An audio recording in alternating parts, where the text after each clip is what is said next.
예, 오늘 정산표에 대한 내용을 살펴보도록 하겠습니다. 자, 여러분 교재 페이지 135페이지의 내용입니다. 자, 여러분이 지금까지 분계를 하고 전기를 했습니다. 그리고 전기한 총계정 원장의 그 잔액과 계정 과목별 잔액과 총액을 옮겨 적은 장부가 바로 수정전 시산표였죠. 자, 이 수정전 시산표는 결산 수정 분계를 거쳐서 수정 후 시산표가 작성이 되고, 이 수정 후 시산표에 의해서 재무상태표와 포괄손익계산서가 작성되는 절차를 지금까지 설명했습니다. 자, 이 정산표는 뭐냐? 이러한 절차를 한눈에 볼 수 있도록 수월하게 재무제표 작성을 하기 위해서 작성한 양식을 바로 정산표라고 합니다. 자, 이 정산표는 과거에 컴퓨터가 도입되기 전에 우리가 회계 처리를 하는 시절이 있었는데, 그 시절에는 이 정산표를 많이 작성을 했습니다. 수기로 해야 되기 때문에. 하지만 오늘날에는 컴퓨터가 모든 회계 처리를 대행해 주기 때문에 이 정산표 작성은 거의 하고 있지는 않습니다. 하지만 우리는 회계 순환 과정의 전 과정을 우리가 살펴보기 때문에 정산표의 양식을 오늘 설명드리도록 하겠습니다. 자, 정산표는 재무제표도 아닙니다. 그리고 총계정 원장도 아니에요. 그리고 기업이 반드시 수행해야 되는 절차가 아닙니다. 자, 반드시 수행해야 되는 절차는 뭡니까? 분계, 그리고 옮겨 적는 전기, 이런 거죠. 그리고 결산 수정 분계, 그리고 재무제표 작성, 이런 것들은 반드시 행해야 될 절차입니다. 하지만 이 정산표는 기업이 임의로 재무제표 작성을 보다 수월하게 하기 위해서 만드는 양식이다, 이렇게 말씀을 드리겠습니다.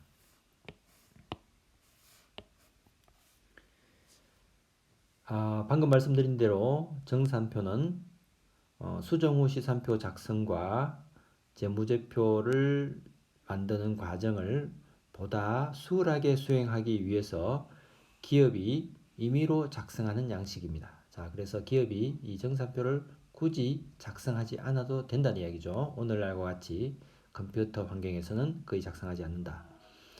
자, 정산표의 양식을 한번 살펴보겠습니다. 주일 좌측에 계정 과목이 있죠. 자, 계정 과목. 자, 계정 과목은 총 계정 원장에 있는 계정들을 옮겨 적으면 되겠죠. 뭐 현금, 매출, 채권, 뭐 이런 계정 과목들을 옮겨 적으면 되겠습니다. 자, 수정전 시사표 현금이 예를 들면 100이다. 매출 채권이 300이다. 자, 이렇게 옮겨 적게 됩니다. 자, 그 다음 결산 수정 분계를 하게 되겠는데요. 자, 대표적인 우리의 결산 수정 분계 하나만 해볼게요. 감가상각비. 감가상각비라는 계정 과목이 생기겠죠. 그리고 상대 계정인 감가상각 누계액이라는 계정이 생깁니다. 자, 요거는 결산 수정 분계란에다가 표시를 해야 되겠죠. 자, 감가상각비는 비용이니까 차변에 기록되겠고요. 감가상각 누계액은 자산의 감소 계정이니까 결산 수정 분계란에 대변에 표시가 되겠습니다. 자, 이 두 과정을 합치게 되면 수정 후 시산표가 나오겠죠. 자, 현금, 매출 채권은 그대로 옮겨 적으면 되고요. 자, 감가상각비 50 그대로, 그리고 감가상각 누계액 50. 자, 이렇게 해서 수정 후 시산표까지가 작성이 되면요.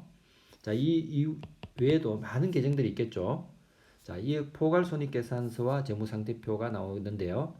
자, 이거는 정산표에 들어가 있는 포괄손익계산서와 재무상태표입니다. 그래서 여러분이 헷갈리지 말아야 될 것은 외부에 주주들에게 보고하기 위한 재무제표로서의 재무상태표나 포괄손익계산서하고는 틀립니다. 약간 틀려요. 이거는 정산표에 들어가 있는 하나의 포함되는 부분이다, 이렇게 보면 됩니다. 자, 포괄손익계산서와 재무상태표, 그 다음 절차 어떻게 보면, 자, 현금 먼저 보면 이거는 재무상태표의 자산계정이죠. 자, 그래서 100을 재무상태표에 적게 되고요. 매출채권 300 역시 재무상태표의 자산계정입니다. 자, 그 다음이 감가상각비인데요. 자, 감가상각비는 뭔가요? 비용 계정이죠. 그럼 포괄손익계산서에 차변에 50을 적게 됩니다. 자, 감가상각 누계. 자, 이게 문제인데요. 이건 자산의 감소 계정이라고 그랬죠? 자, 자산의 감소 계정은 이 재무상태표의 오른쪽에 대변의 50을 감가상각 누계액을 적게 됩니다. 자, 이렇게 일단 간단하게 설명을 했는데요. 구체적으로 한번 설명을 하도록 하겠습니다.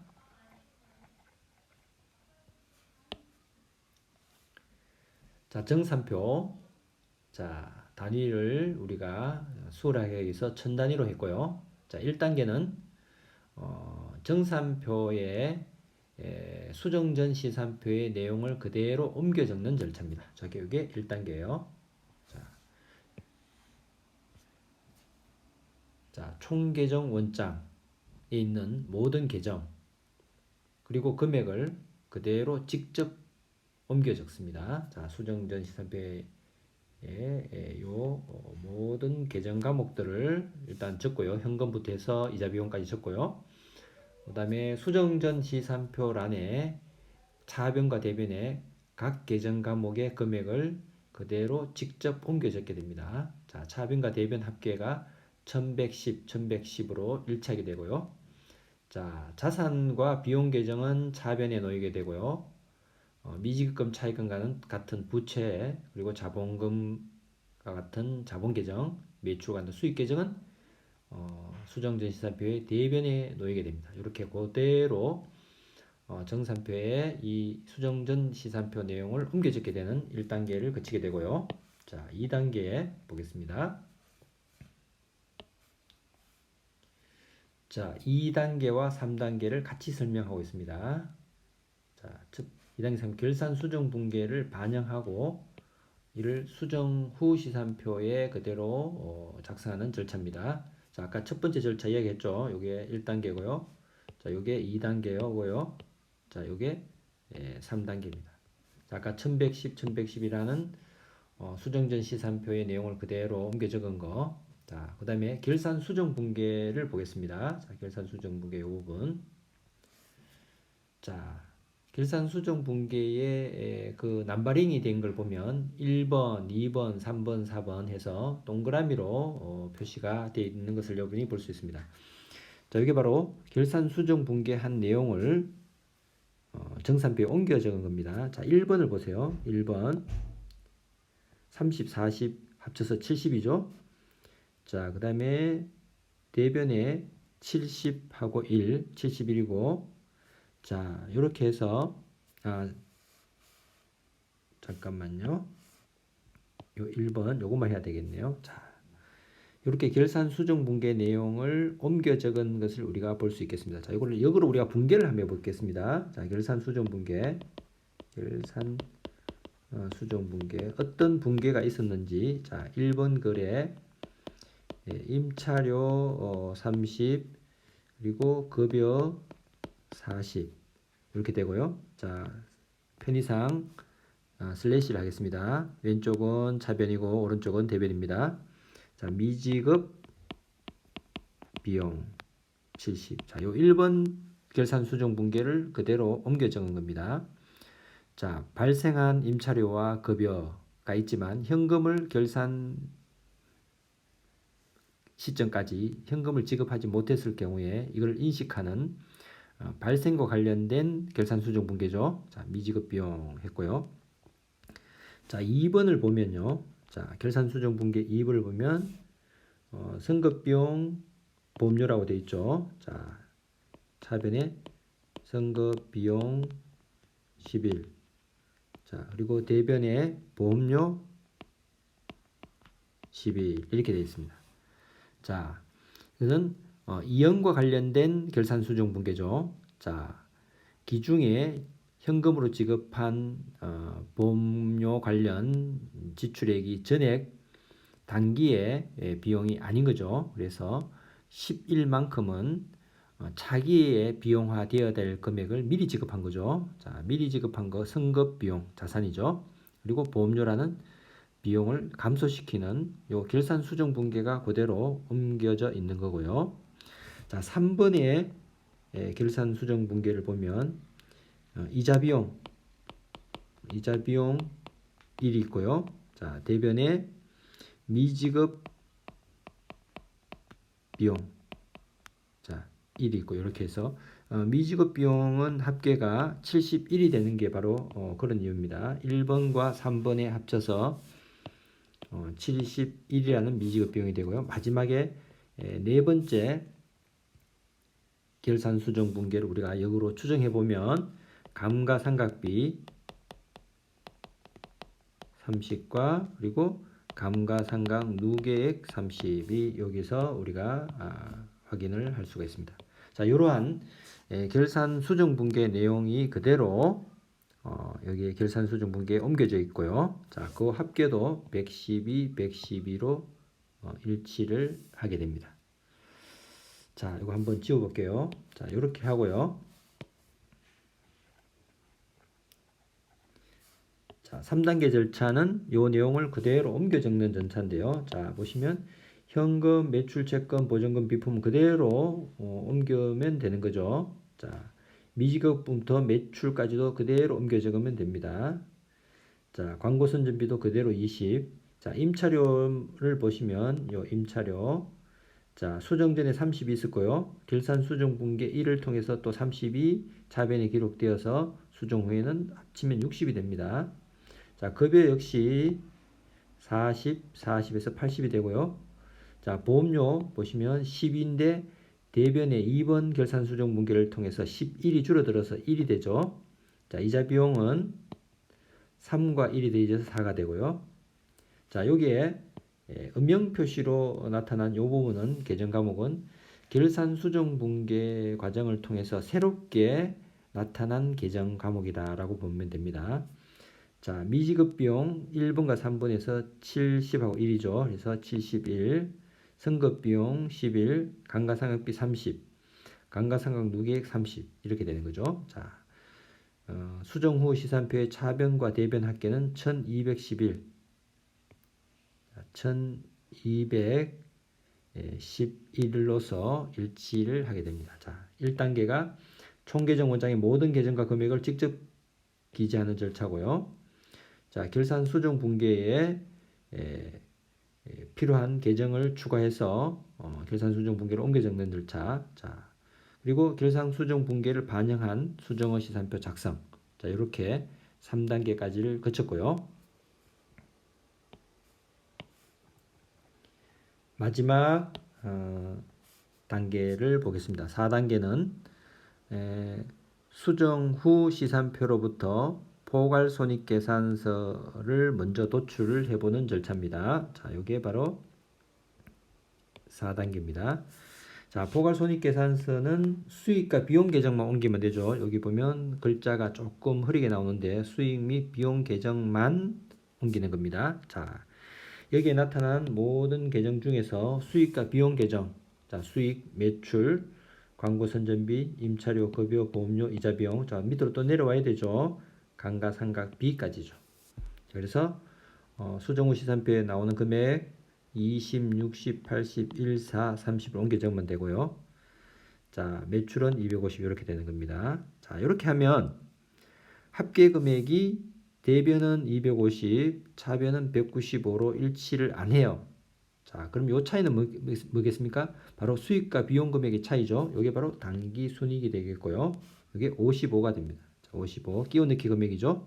하면은 합계가 250으로 일치하게 됩니다. 이 거래를 통해서 당기순이익이 55가 발생했다는 것을 우리가 알 수가 있는 것입니다. 자, 마지막 절차인 재무상태표 부분으로 넘어가겠습니다. 자, 아까 포괄손익계산서 부분 차변과 대변 금액이 불일치해서 끼워넣기 금액 55. 자, 이게 바로 당기순이익이다 라는 이야기를 했습니다. 자, 그 다음 재무상태표로 모든 계정을 옮기는 자산부채 자본계정을 옮기는 거죠. 자, 여기서 자산부채 자본계정을 옮기는 거죠. 자, 현금계정, 매출채권 계정, 보전금, 비품, 미지급금, 차입금, 자본금까지죠.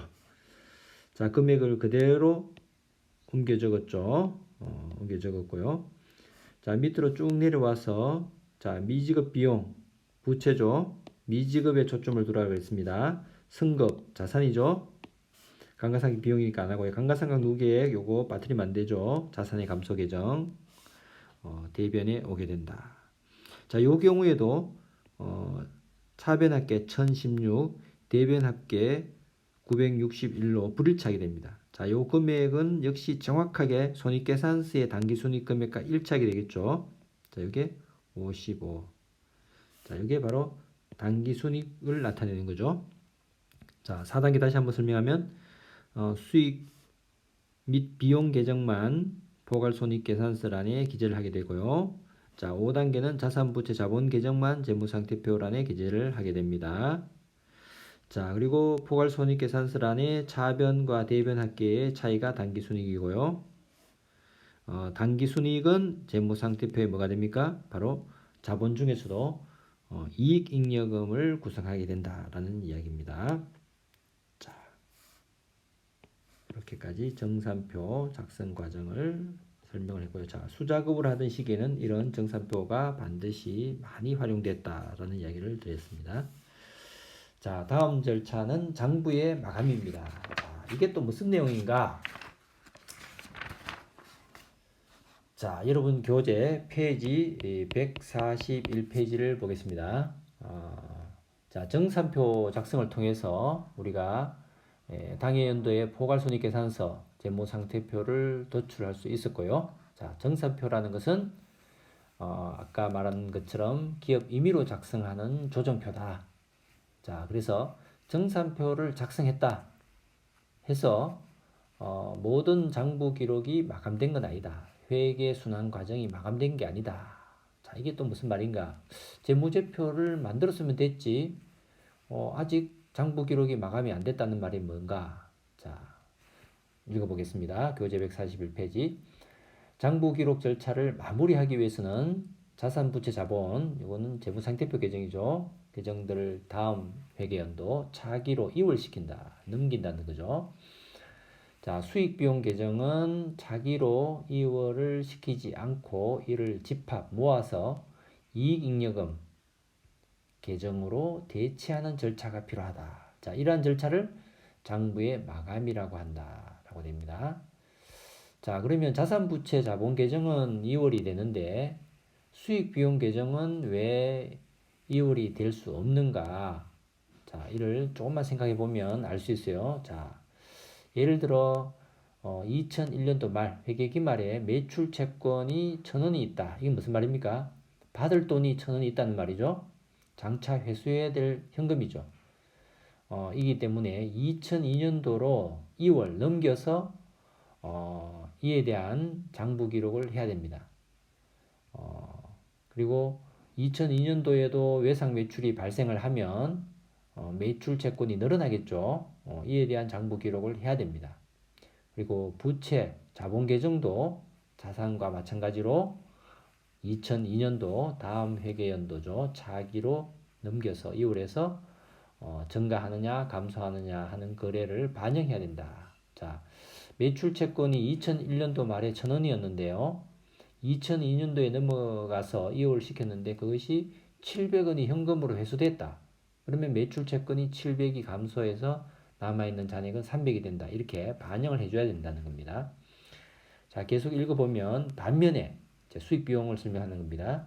2000X1년도 매출액이 2000이라고 하면 이 2000이라는 것은 단지 2000X1년도의 성과죠. 이 금액을 2002년도로 이월하면 어떤 문제가 생기겠습니까? 2001년도 매출과 2002년도 매출이 섞여버리죠.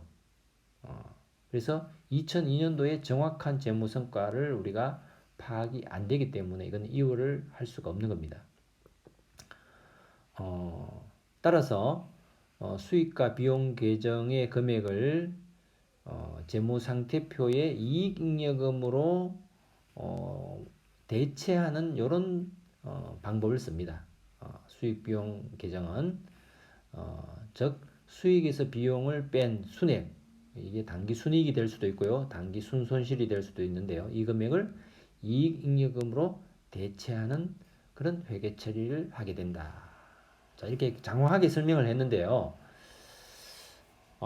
이 절차를 우리가 장부의 마감이라는 걸로 설명을 해보도록 하겠습니다. 자, 장부 마감. 자, 장부 기록 절차를 마무리를 아직 하지 않았다는 이야기입니다. 자, 재무제표가 작성됐으면 끝난 게 아니냐 이렇게 생각할 수 있는데 그렇지 않다는 이야기입니다. 자, 장부 기록 절차를 마무리하기 위해서는 자산부채 자본 계정, 요거는 재무상태표 계정이죠. 요거를 다음 회계연도로 이월시키는 절차가 있고요. 그 다음에 수익비용 계정은 이월시키는 계정이 아니죠. 요거는 모아서 집합시켜서 그 잔액, 수익에서 비용 뺀 잔액을 이익잉여금 계정으로 대체하는 절차를 거치게 되는데요. 요거를 장부의 마감이라고 합니다. 자, 이익잉여금 계정은 저번에 설명한 것처럼 요거는 바로 자본 계정이죠. 자본 계정이죠. 자, 자본 계정은 크게 나누면 자본금이 있고 두 번째가 이익 잉여금이 있다. 이렇게 설명을 드렸습니다. 자본금은 주주가 출자한 거고요. 이익 잉여금은 경영 성과의 결과, 즉 수익 비용의 결과로서 나타난 이익이나 손실을 반영하는 것이 바로 이익 잉여금 계정이다라고 설명을 드렸습니다.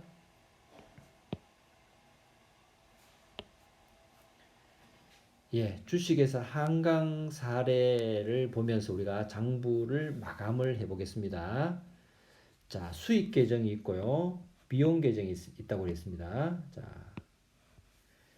자, 수익 비용 계정을 우리가 마감을 해봅니다. 자, 수익 계정은 원래 대변에 놓이게 되죠. 자, 대변에 놓이게 되는 것을 마감을 하기 위해서는 차변으로 옮겨버립니다. 자, 인위적으로 이렇게 차변으로 매출을 옮겨버리고요. 집합손익이라는 계정을 하나 새롭게 만들어냅니다. 자, 요게 여러분이 아주 생소합니다. 자, 그 다음에 두 번째 절차는 비용 계정들. 모든 비용 계정들은 원래 차변에 생성되는 계정인데 장부 마감에서는 이것이 전부 다 대변으로 옮겨가요. 옮겨가고 차변의 집합손익 19만 5천 원 이렇게 나옵니다. 자, 이게 바로 수익과 비용 계정을 집합손익 계정으로 옮기는 과정이에요. 자, 모아가지고 그 잔액이 어느 쪽이 큰가 이거를 본다는 겁니다. 꼭 수익이 비용보다 크면 이익이 발생한 거죠. 자, 그 이익을 당기순이익이라 그러는데 요거를 어디로 옮기느냐? 재무상태표의 자본 안에 이익잉여금 계정으로 대체를 하는 이런 절차가 바로 장부 마감 절차입니다. 자, 첫 번째 다시 설명드리면 수익 계정을 집합손익 계정으로 대체를 했고요. 두 번째 절차는 모든 비용 계정들을 집합손익 계정의 차변에 이렇게 대체를 했습니다. 자, 25만 원, 19만 5천 원을 각각 대체를 했고요. 자, 그리고 그 22만 원과 19만 5천 원의 차이인 5만 5천 원.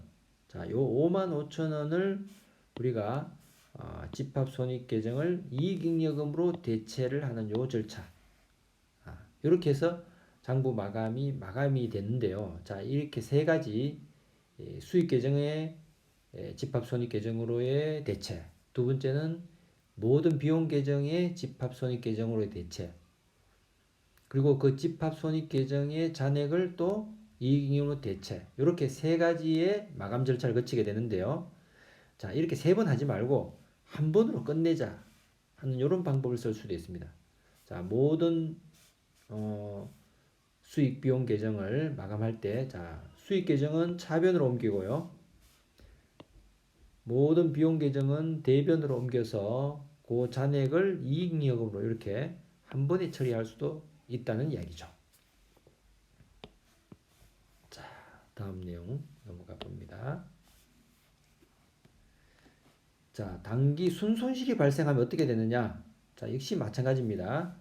자, 매출 수익 계정 원래 오른쪽인데 왼쪽 차변에 기록하고 모든 비용 계정 원래 뭡니까? 차변에 기록돼야 될 계정들인데 비용 계정을 대변으로 옮겨 적는다. 자, 이게 벌써 장부를 마감하겠다는 거죠. 자, 그 잔액이 보통 대변에 이익잉여금이 생겨야 되는데 단기 순손실의 경우에는 비용이 더 크죠. 그래서 이익잉여금이 차변이 생긴다. 자, 이 말은 이익잉여금의 감소죠. 이익잉여금이라는 것은 바로 뭡니까? 이 자본 계정입니다. 자본 계정. 자본 계정은 오른쪽 대변이 왔을 때는 증가지만 차변이 왔을 때는 감소라 그랬습니다. 그래서 자본이 줄어들었다. 어떤 자본? 주주가 출자한 자본이 아니라 경영 성과의 결과인 이익잉여금이 감소했다. 자, 단기에는 단기 순손실이 발생했기 때문에 그렇다라는 얘기가 되겠습니다.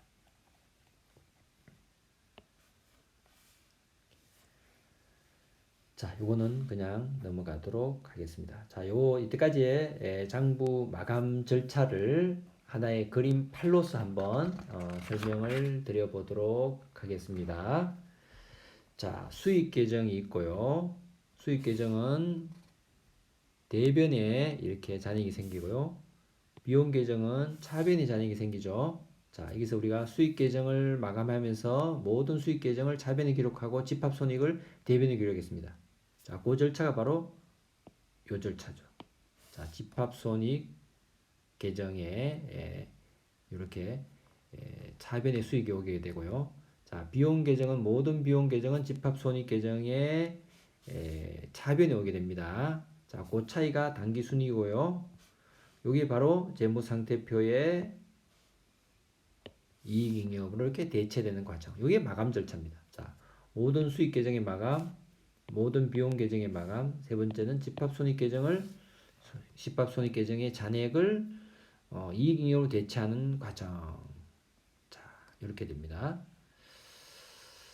자, 이렇게 장부 마감의 절차를 시각적으로 한번 설명을 드려봤습니다. 자, 다음 시간에는 현금 기준 손익 그리고 발생 기준 손익 간의 전환 문제를 살펴보도록 하겠습니다. 자, 첫 번째 강의 여기서 일단 마감을 하도록